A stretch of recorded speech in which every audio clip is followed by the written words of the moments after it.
Hurricane season 2 months away. Bushfires have started. Olympics announced for next year. This is Flipping Ground Bahama News for week ending April 3rd, 2020.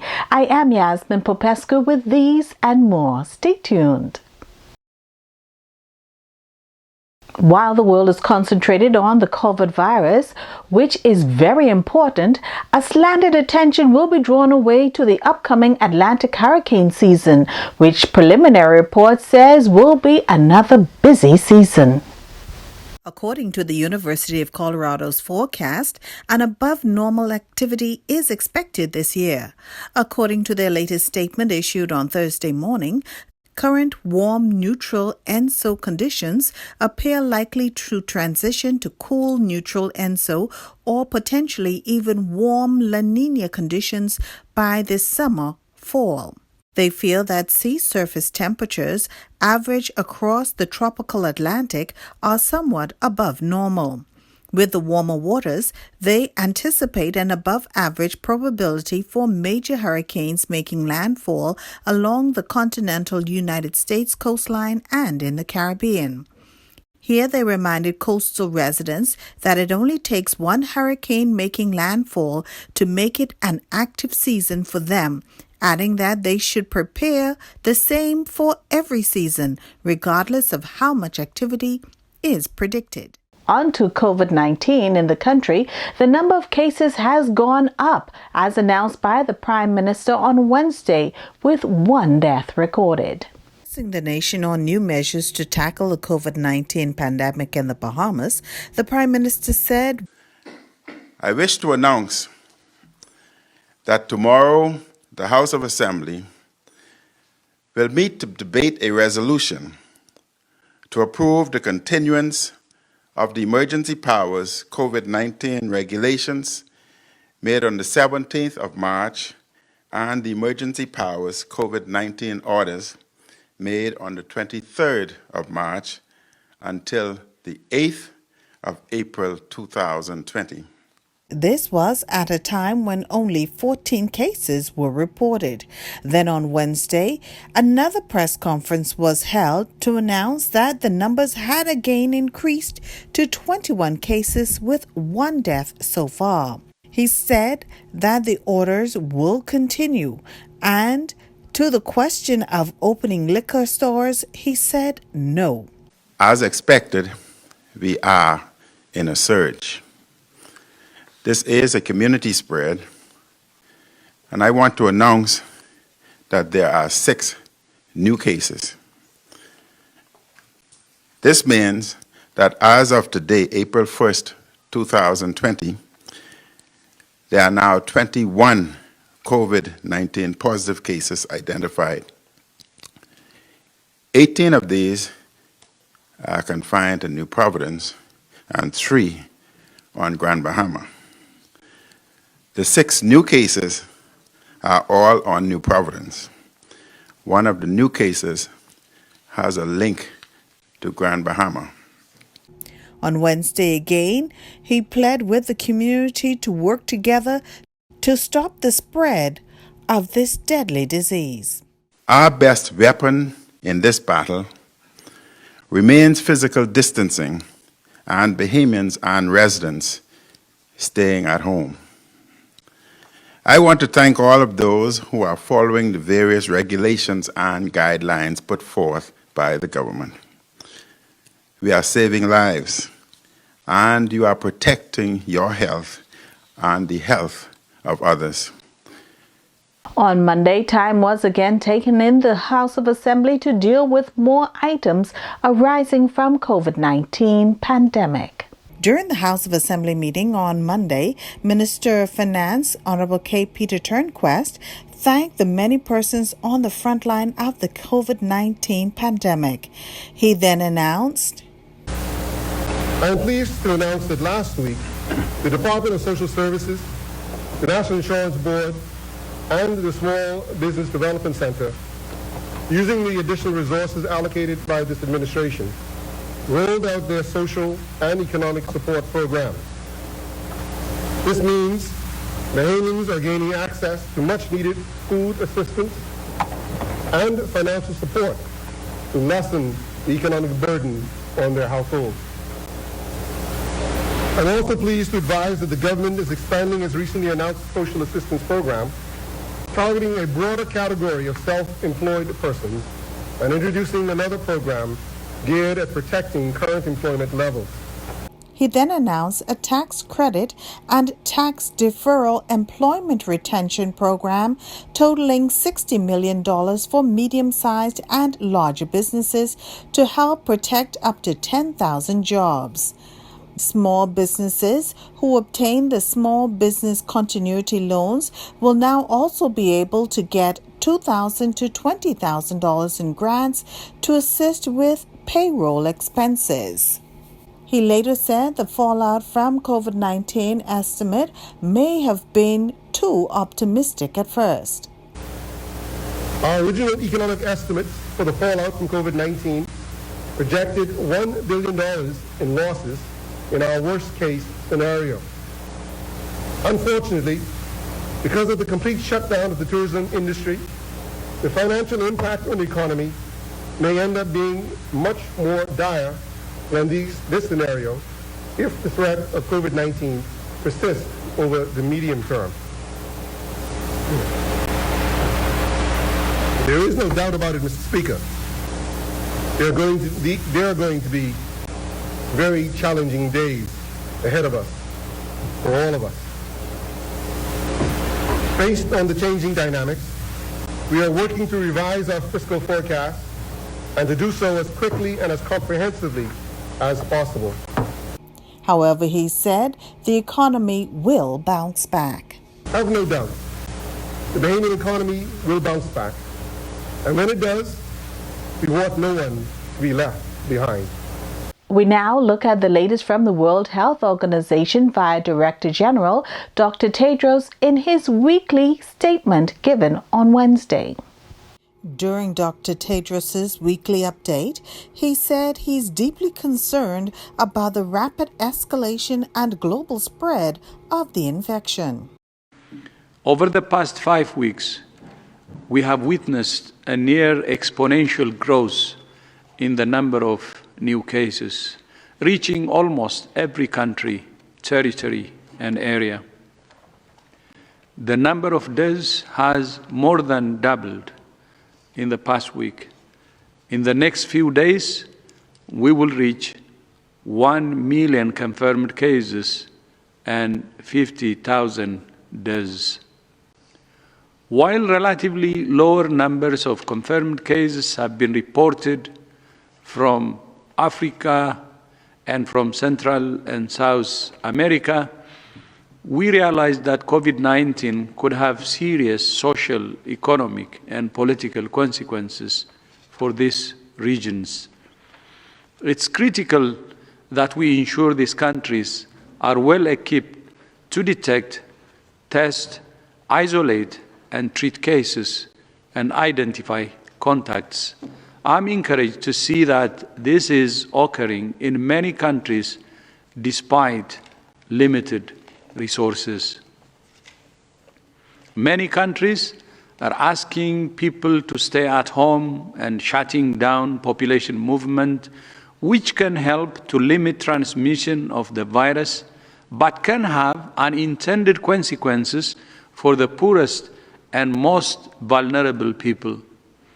I have called on governments to put in place social welfare measures to ensure vulnerable people have food and other life essentials during this crisis. This is a call from the WHO, the World Bank, and IMF, debt relief for developing countries. On the use of masks, he had this to say. We're also continuing to study the evidence about the use of masks.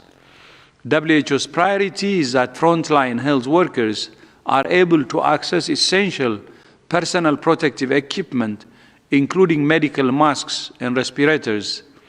That's why we're continuing to work with governments and manufacturers to step up the production and distribution of personal protective equipment, including masks.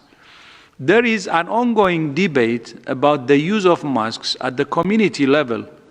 WHO recommends the use of medical masks for people who are sick and those caring for them. However, in these circumstances, masks are only effective when combined with other protective measures. WHO continues to gather all available evidence and continues to evaluate the potential use of masks more broadly to control COVID-19 transmission at the community level. This is still a very new virus, and we're learning all the time. We're taking a break, and when we return, bushfires and a word from the Grand Bahama Port Authority.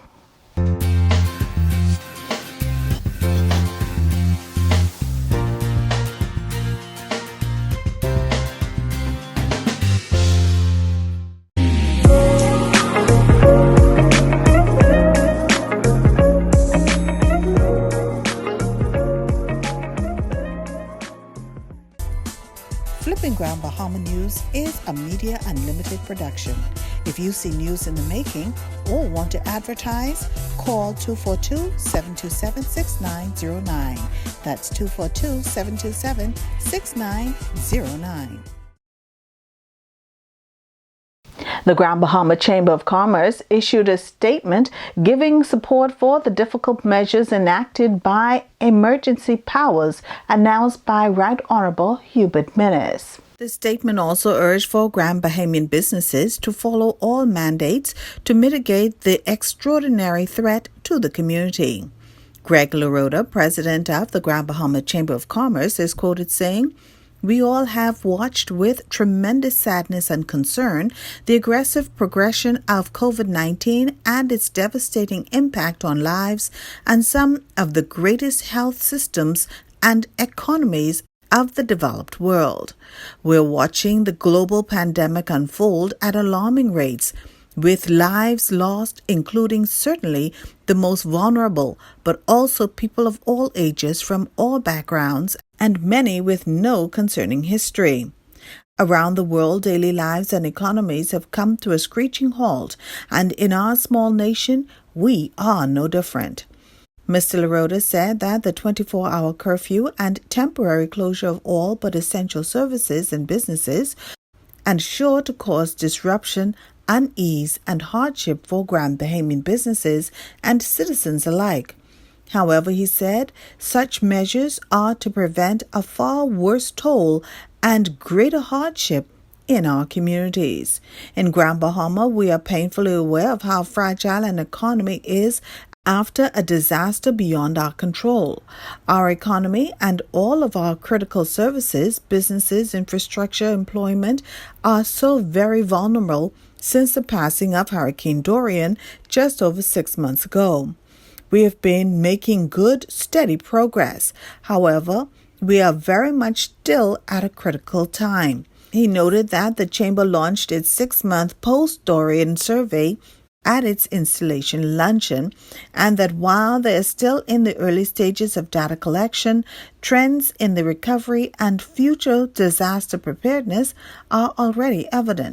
Clearly, an overwhelming percentage of our businesses are still trying to recover, and disaster readiness, especially for COVID-19, is not where we would want it to be. And yes, the lockdown is going to make things very difficult for everyone.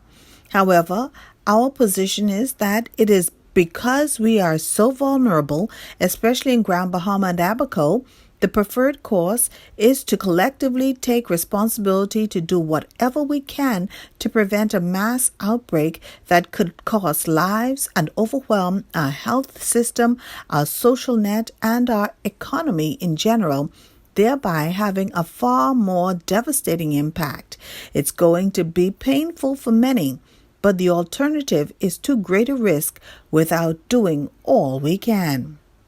Grand Bahamian businesses are encouraged to further develop their disaster preparedness plans, evaluate their business succession plans, reassign whatever employees they can to new tasks, and research all assistance available during this time, to retain employment.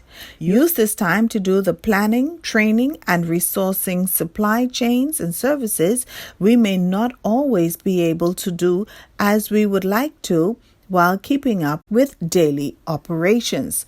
For those essential services and business providers open and on the front lines, exercise caution as announced by government. For everyone going to those businesses, observe social distance, respect restrictions in place, and stay at home if you are sick. Be kind and be compassionate. Everyone is in the same boat, and none of us knows how long this will last. But businesses will reopen. Our Grand Bahama economy will once again show its resilience. The key will be, again, taking all precautions and following mandates as closely as possible, in addition to being both prepared to reopen and fiscally prudent at the same time. There are many avenues for assistance for the business community, particularly our most vulnerable, and the Chamber will keep you up to date on all information we have available. Stay updated through official sources and more than ever support local businesses, however and whenever you can. These will be the keys to our resumption to our recovery in the shortest time possible. This week saw a new commissioner of police installed during a handing over ceremony in Nassau. Paul Roll is now our new Commissioner of Police, taking over from retired Commissioner Anthony Ferguson. Today, 2.5 years later, I am handing over the command of the force in humility and gratitude to the 8th Commissioner of Police for the Commonwealth of the Bahamas.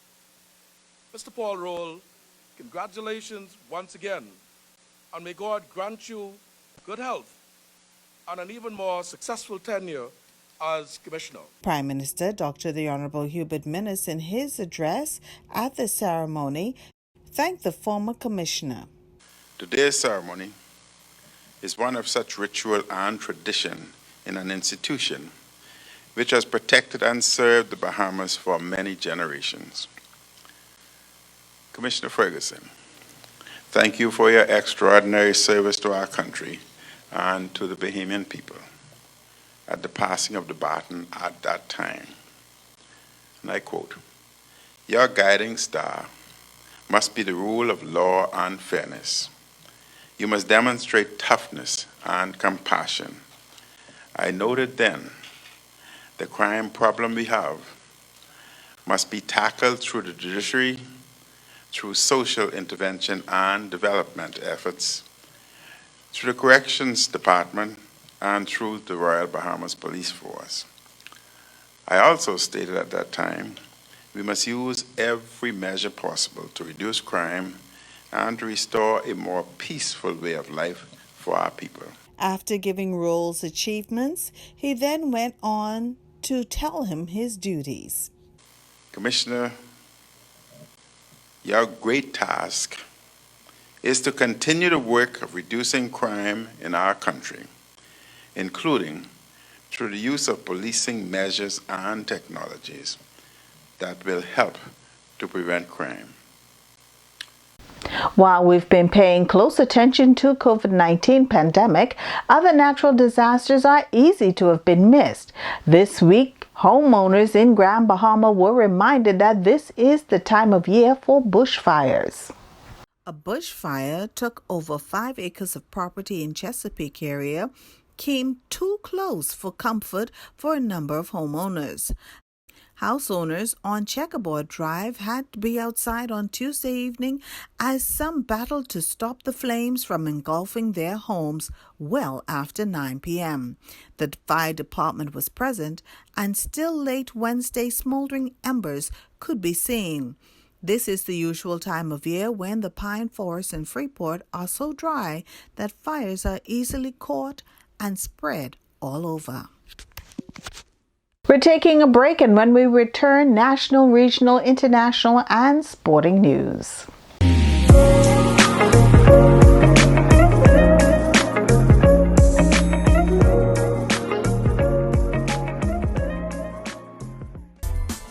Flipping Grand Bahama News is a Media Unlimited production. If you see news in the making or want to advertise, call 242-727-6909. That's 242-727-6909. Welcome back. In national news, being self-sufficient in terms of feeding is of most importance, especially at this time, and was addressed by the Minister of Agriculture, Honorable Michael Pintar, during the House of Assembly meeting on Monday. During the House of Assembly meeting on Monday, Minister of Finance, Honorable K. Peter Turnquest, thanked the many persons on the front line of the COVID-19 pandemic. He then announced, I am pleased to announce that last week, the Department of Social Services, the National Insurance Board, and the Small Business Development Center, using the additional resources allocated by this administration, rolled out their social and economic support programs. This means Bahamians are gaining access to much-needed food assistance and financial support to lessen the economic burden on their households. I'm also pleased to advise that the government is expanding its recently announced social assistance program, targeting a broader category of self-employed persons and introducing another program geared at protecting current employment levels. He then announced a tax credit and tax deferral employment retention program totaling $60 million for medium-sized and larger businesses to help protect up to 10,000 jobs. Small businesses who obtain the Small Business Continuity Loans will now also be able to get $2,000 to $20,000 in grants to assist with payroll expenses. He later said the fallout from COVID-19 estimate may have been too optimistic at first. Our original economic estimates for the fallout from COVID-19 projected $1 billion in losses in our worst-case scenario. Unfortunately, because of the complete shutdown of the tourism industry, the financial impact on the economy may end up being much more dire than this scenario if the threat of COVID-19 persists over the medium term. There is no doubt about it, Mr. Speaker. There are going to be very challenging days ahead of us, for all of us. Based on the changing dynamics, we are working to revise our fiscal forecast and to do so as quickly and as comprehensively as possible. However, he said the economy will bounce back. I have no doubt the Bahamian economy will bounce back. And when it does, we want no one to be left behind. In the region, virtual is the word of the day as the U.S. Virgin Island has launched a home walk this year. In response to the postponement of Carnival Virgin Islands on St. Thomas due to COVID-19 pandemic, the U.S. Virgin Island Department of Tourism's Division of Festivals has launched Home Walk, online social gathering designed to create a sense of community, camaraderie, and a virtual carnival experience. The release said that the series, which was developed to help meet the need for people to focus on matters other than the global health crisis, premiered at a time when Virgin Islanders would have been gearing up for carnival celebrations, which were scheduled for April 3rd to May 4th, 2020. Ian Turnbull, director of the Division of Festivals, was quoted saying, "We know everyone was looking forward to Carnival, but postponing it was the right thing to do to make sure we help stop the virus from spreading. With the Home Walk series, we can lift people's spirits and bring the fourth Carnival vibe to everyone in the safety of their homes." The first Home Walk party was held on Saturday, March 28th and was hosted on the division's Facebook page in collaboration with the Insomniacs Juve Troupe. The event featured the U.S. Virgin Islands DJ Avalanche, dubbed the Caribbean's hottest DJ. The Caribbean's Bodies, exclusively at the DJ Avalanche Facebook and Instagram page. The Home Walk Online Day Party, sponsored by USVI Division of Festivals.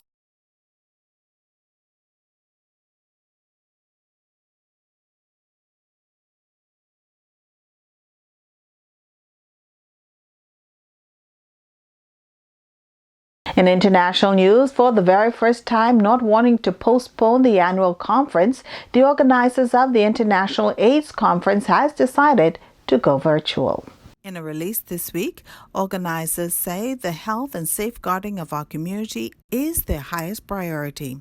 With this in mind, they said in light of the COVID-19 pandemic, the 23rd International AIDS Conference, which was to be held from the 6th to the 10th of July 2020, will become the first virtual edition of the International AIDS Conference.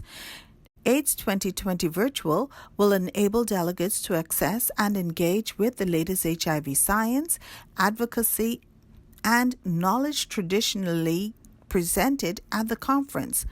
It'll be a compelling combination of virtual sessions and community networking, including exhibitions, workshops, the Global Village, satellites, and pre-conferences that will reach audiences around the world. The release said their decision was informed by the advice from the World Health Organization, UNAIDS, leading global and local health authorities, and people living with HIV around the globe. In particular, we are acutely aware that there is not yet sufficient data on whether people living with HIV are more susceptible to COVID-19 or more likely to develop severe disease. Therefore, we have a special obligation to reduce any potential risk to the HIV community. Furthermore, many of those who are planning to attend are now working on the front lines in response to COVID-19 around the world.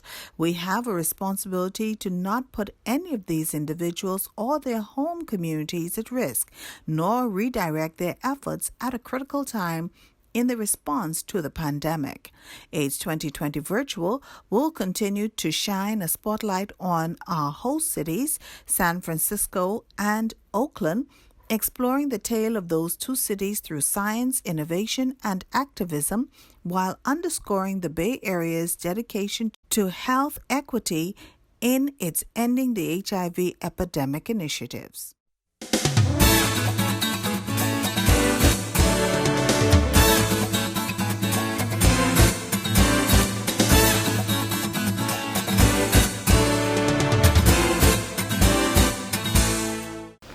In sporting news, 2020 Olympics has been postponed to August 2021. A release from the Ministry of Sports said on the 24th of March 2020, the Independent Olympic Committee announced its decision to postpone the 2020 Tokyo Olympics as a result of the challenges posed by COVID-19 pandemic. Further to the announcement, the Bahamas Olympic Committee advised the ministry of its support for and compliance with this decision. In this regard, the ministry, according to the release, endorsed the decision of the relevant authorities to postpone the 2020 Tokyo Olympics. This decision is not only a wise, proactive measure, but a sound preventative approach as we all work to protect the gems of the global and local sporting communities while preparing for the safest environment conditions that would lend itself to best performances by our athletes. On 30th of March 2020, Thomas Bach, president of the International Olympic Committee, was quoted as having said that the IOC, the International Paralympic Committee, the Tokyo 2020 Organizing Committee, the Tokyo Metropolitan Government, and the Government of Japan agreed for new dates for the Olympiads in 2021. The Olympic Games Tokyo 2020 will be celebrated from the 23rd of July to 8th of August 2021. They also agreed new dates for the Paralympic Games, which is scheduled to be held from the 24th of August to 5th of September 2021. The ministry encouraged all athletes to keep their spirits high, continue to stay fit, stay focused, and stay safe as together we overcome this obstacle before us. We now take you to our 7-day weather forecast.